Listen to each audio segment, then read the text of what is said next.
planet Joe. Please enter the pod and fasten the brain safety belt. This planet is intended for mature humans only. If you are the sapient type that gets offended easily, please exit the pod immediately. Enjoy your visit on Planet Joe Pod. Launching now.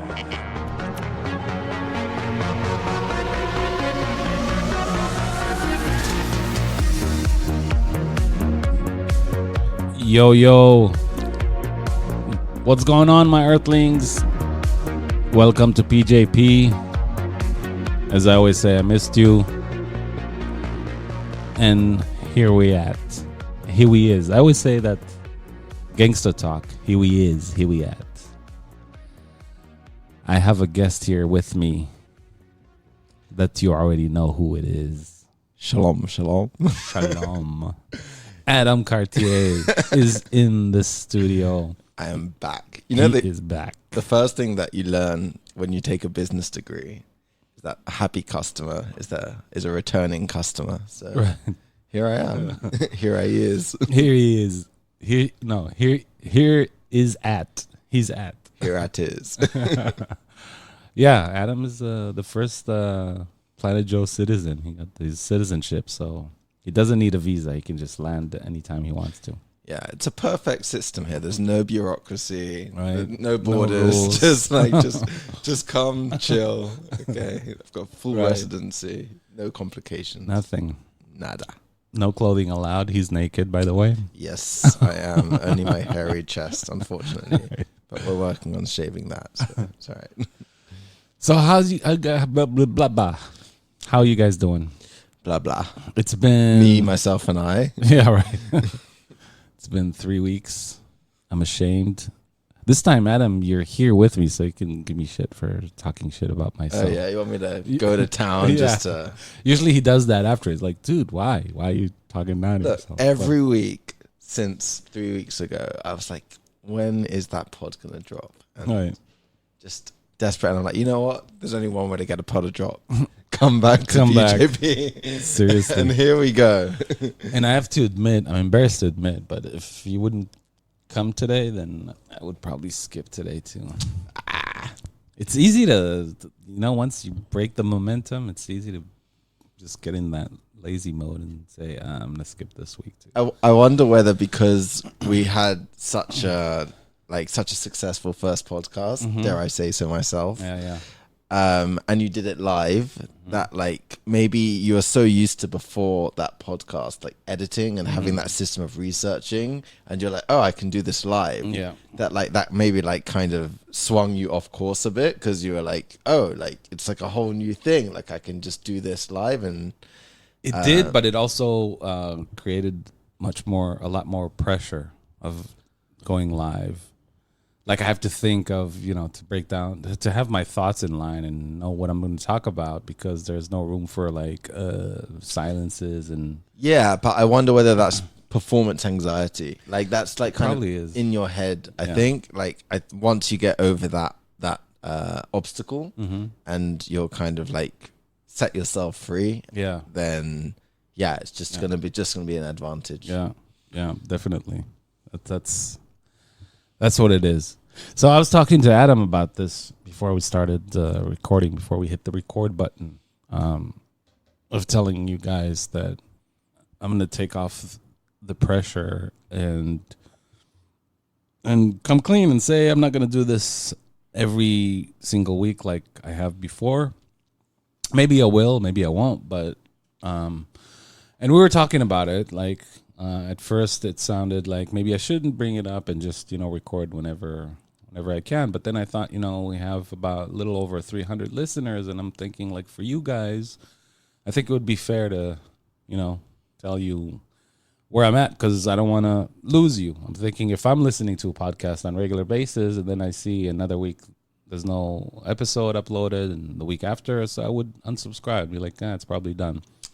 Yeah, I mean, I think it's the kind of thing where you don't want to compromise on the quality of your content, and you don't just want to put things out for the sake of it. And you guys who are out there, who want to, Joe's going to be a big deal one day, and you want to know that you were there since the start of the journey. So I think, yeah, I think I go back actually on what I said before, which is that it's better that you guys would know what the situation is, and then those that kind of that stick around and that loyal, like time will tell. You'll see it'll pay off, and you'll get some awesome content along the way.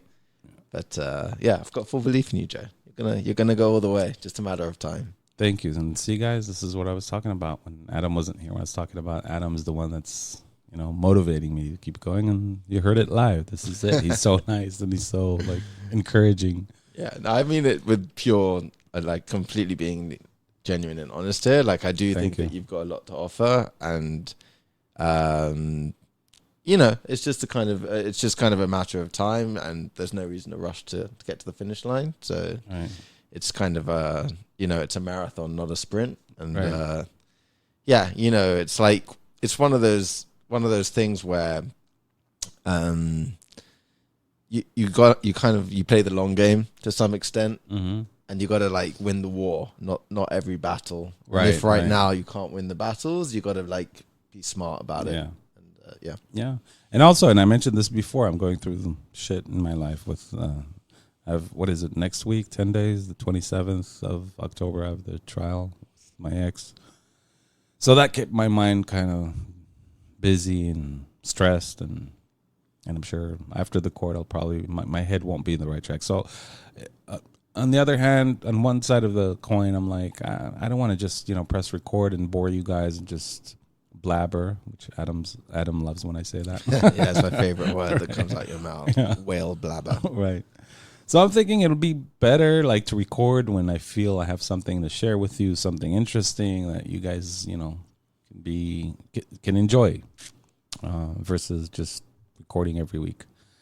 And then on the other side of the coin, when you read about podcasting and this whole platform and this whole thing, all, successful podcasters and experts in the field say, no matter what, you have to be consistent. Even if you have nothing to talk about, you got to show up every week for your audience and just do whatever, even if it's a 10-minute podcast. And I've been thinking about that last couple of weeks. I was like, maybe I should just record like a few minutes just talking about whatever. But I don't know. It's not me. I hate short podcasts personally. I never listen. If I see a podcast is 30 minutes or less, I don't listen to it.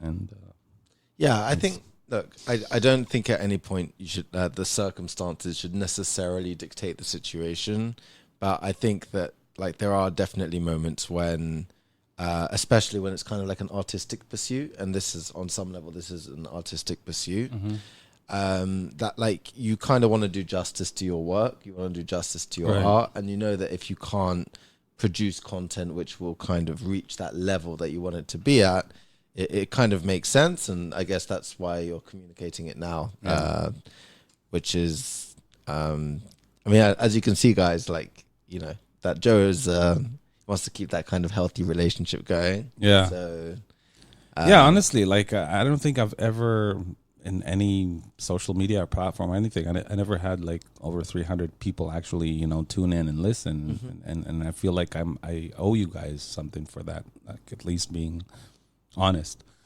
And I want to keep you in. I want it to grow, and I want you guys to, again, I brought it up before, share your thoughts, even if you're against it, go on Facebook or whatever and tell me, you fucking asshole, we were waiting, and where's your episodes and whatnot. You see, Joe puts the weight of your expectations on his shoulders without even that direct feedback, just to know the selfless character of the man next to me. Yes. But yeah, that's that. So I got that off my shoulders. I feel much better, and I feel much less stressed now that I don't have to come up with a topic or something for the next episode. When I'll have it, you'll hear from me. That's one. The other thing, Adam's maybe going to have a podcast of his own soon. I'm giving him my old equipment before I bought this, and I hope that we'll hear the Adam podcast from China.